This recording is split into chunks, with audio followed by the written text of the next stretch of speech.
माजी मंत्री तथा आमदार जयंतराव पाटील यांच्या वाढदिवसानिमित्त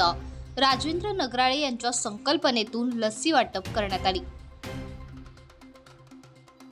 माजी उपमुख्यमंत्री अजितदादा पवार यांच्या नुकत्याच झालेल्या निधनानंतर परिस्थितीचे गांभीर्य लक्षात घेऊन अतिशय साध्या व सामाजिक भान राखून कार्यक्रमाचे आयोजन करण्यात आले। राजाराम बापू पाटील सहकारी दूध संघ मुंबई विभागाच्या वतीने समाजात अहोरात्र सेवा देणारे मुंबई पोलीस, वाहतूक पोलीस, बस वाहतूक वाहक, ॲम्ब्युलन्स चालक तसेच विविध आपत्कालीन सेवेत कार्यरत कर्मचाऱ्यांना माजी मंत्री तथा आमदार जयंतराव पाटील साहेब यांच्या वाढदिवसानिमित्त राजेंद्र नगराळे यांच्या संकल्पनेतून लस्सी वाटप करण्यात आली।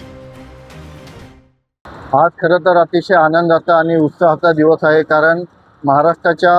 राजकारणातलं आगळं वेगळं असं व्यक्तिमत्व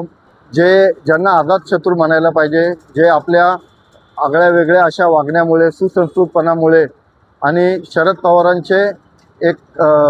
कट्टर समर्थक म्हणून ज्यांचं नाव घेतलं जातं आणि जे पडत्या काळात देखील त्यांच्यासोबत अगदी सह्याद्रीप्रमाणे उभे आहेत, असे आदरणीय जयंतराव पाटील, जे महाराष्ट्राच्या पुढच्या भविष्यातले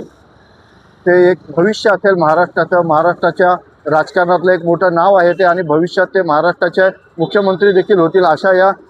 आदरणीय साहेबांच्या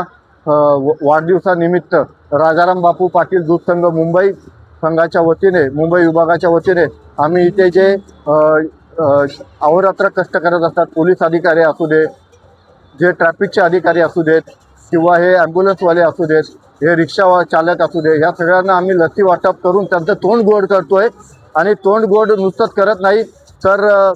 काल माझ्या मते महाशिवरात्र होऊन गेली आहे आणि 2 दिवसांनी पुन्हा रमजानचा पवित्र महिना चालू होत आहे, आणि या दोघांच्या मध्येच अशा या महान अशा ह्या नेत्याचा म्हणजे आदरणीय जयंत पाटील साहेबांचा वाढदिवस आहे, आणि त्या वाढदिवसानिमित्त आम्ही हा उत्सव साजरा करतोय। तर